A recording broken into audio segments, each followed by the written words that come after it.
So what we're going to talk about today is a basic pitch shot which I see a lot of golfers struggle with, and it's also a debilitating issue which is causing you a lack of confidence, and it's also reaping all the way through your golf swing. The thing you need to do is just have a think about what you're doing, okay? Soft ground, the further back I move the ball position in my stance, the more the club's going to come down steeper. I'm going to dig the leading edge too much into the ground, so I'm exposing too much of the leading edge into the ground. What you need to do to start off is just get the ball position a little bit more in the middle of your stance. So don't have the ball position too far back where it's adjacent to your right foot. Get the ball position a little bit more underneath the middle of your sternum. So if you move the ball position too far back, the ball position gets too far off your right shoulder or right armpit's another good baseline. Get the ball position a little bit more forward in your stance so the ball position is underneath your sternum. Every time that we take loft off the club, we're going to drag the club forward and down. So the grip end of the club is going to go down and forwards a little bit too abruptly. As you can see from there, the grip gets too far ahead of the club head. What we want to feel like we're doing at impact, the grip end of the club isn't getting too far forward where we create too much lag, too much compression, too much forward shaft lean. What we want to feel from there is the club head's doing the opposite. So the club head is overtaking the hand. So just a few swings establishing that, so we're not dragging the grip end of the club forward. We want to feel like we're bouncing this golf club off the ground. So we're using a little bit more of the trailing edge of the club, which is the back edge of the club, to the leading edge. We're going to bounce the back edge of the club off the ground. So just take some swings, right-handed swings only. Ball position's a little bit more in the middle of stance, underneath the sternum is another good baseline. I'm going to feel like I flare my left foot open and my left knee open. From here, I'm going to feel like my left knee sits over my left foot. So flare the left foot open, flare the left knee open. I'm going to feel like my left knee sits in the middle of my left foot.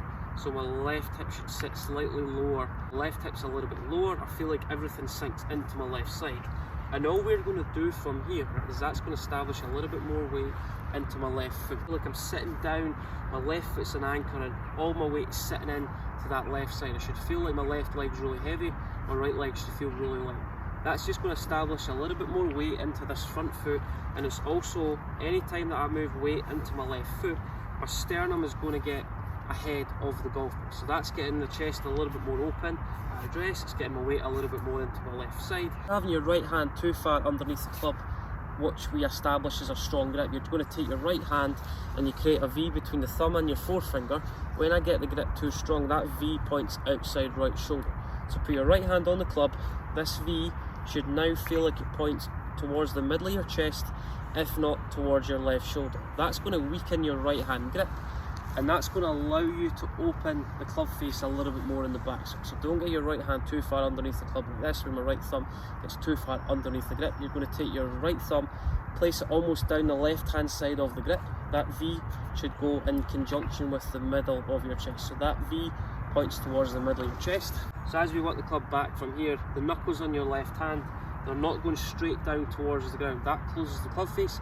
I want you almost feel like the back of your left wrist goes towards the sky. So back of the left wrist towards the sky. That's going to create a little bit more of a cupping in that left wrist. Only feeling from here that knuckles, instead of towards the ground, knuckles are going to face towards the sky. So knuckles towards the sky. Automatically, if I create a little bit more hinge in this left wrist, a little bit more cupping, that's going to create my right palm to feel like it's a little bit more towards the sky. If I close the club face, my right palm goes too much down towards the ground. In the club back, feel like right palm is more towards the sky.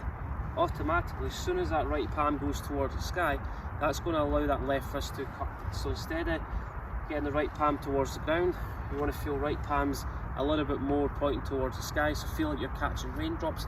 That's another great analogy. As we come into impact, we're not pointing the grip end of the club back towards our left hip. We almost want to feel like on the way through, as we release the club head and the grip end of the club arrive at the golf ball at the same time. So grip end of the club's not going towards left hip, grip end of the club is pointing back towards the middle of your belt buckle. So right palm more towards the sky, grip end of the club instead of working down and left. I almost feel like my left shoulder's working up and back through impact. It's going to contribute to the golf club working up and left through impact. So as soon as the grip works up and left, that's going to encourage us to use a little bit more of the bounce. I feel like the club goes around my left pocket, so as I release the club, left shoulder's going up and back, grip end of the club to follow. Left shoulder working up and back, grip end of the club working up through impact, facilitated by my chest facing forward. That's going to help me use a little bit more of the bounce.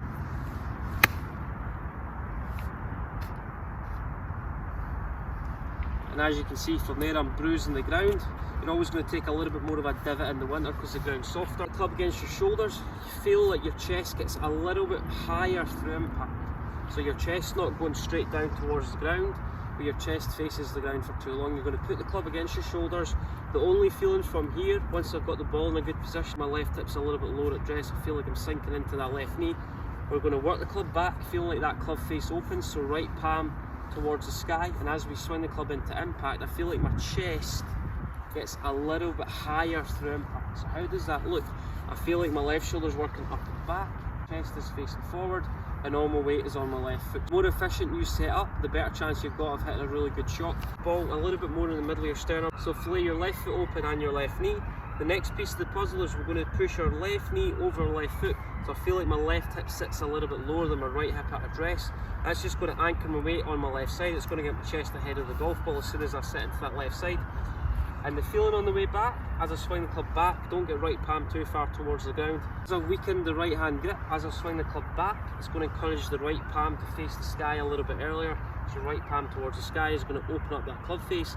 It's going to add bounce, it's also going to add loft. It's going to contribute to higher trajectory off shot. Then as we work the club through, don't drag the handle low and left so the grip end of the club points towards your left hip. As we release the club, the feeling from here is left shoulder is working up and back through impact, the chest to the target. A good drill you can focus on is grip end of the club all the way up your forearm. If I swing the club back, I always want to feel like at impact the grip end of the club falls back to hit my right forearm. If I add too much forward shuffling and too much compression, the grip end of the club is always going to create a bigger gap away from my right forearm. That does two things: it reduces the loft. Swing the club into impact, the grip end of the club falls back towards my right forearm. The end of the club fall back to hit your right forearm. As you can see from there, the club head and the grip arrive at the golf ball at the same time. So simple feeling, place your left hand on the grip, connect the grip end of the club with your right forearm, swing the club back, don't drive the club too far ahead of your right forearm. What you're going to try and do from here, let the grip end of the club fall back to hit your right forearm. That's a great feeling, and that's going to encourage us to use a little bit more of the bounce. It's going to encourage us to increase the loft at impact, and it's also going to help us increase the probability of making good contact. So grip end of the club fall back to hit right forearm. Automatically the right palm is going to be a little bit more towards the sky. As I release the club, grip end of the club to fall back towards your right forearm. That's going to automatically get the right palm facing a little bit more towards the sky through impact, so right palm towards the sky. A little bit lighter grip pressure, you're going to feel like you sit a little bit more into your left side. Swing the club back because we've got a little bit more of a weaker right hand grip. That's going to encourage us to open the face. You come through impact, left shoulder is going to work up and back through impact, so left shoulder up and back. That's going to allow the grip end of the club to work up and back through impact, and that's going to get the chest to face the target. And we're going to hold the loft on the club face, so don't drive the grip end of the club low and left. Left shoulder is going to work up and back, and the grip end of the club is going to work up and left through impact. So left shoulder working up and back, grip end of the club working up and left, and right palm is facing the sky. That's going to keep the face nice and open, and it's going to allow us to create a little bit more loft at impact, and it's going to encourage us to create a little bit more bounce through impact. So left shoulder working up and left, grip end of the club working up and left, chest to the target. Keep the release nice and soft. Left shoulder up and left, right palm to the sky. With the right palm facing the sky, another good analogy you can use to establish that is catching raindrops in right hand. That's going to encourage the club face to stay nice and open. As we release the club through impact, left shoulder working up and back, chest to the target. As you can see from there, I'm just grazing the grass. There's a few ideas and a few concepts around short game in the winter. If you've got any thoughts on any of those topics I've discussed below, please feel free to get in touch.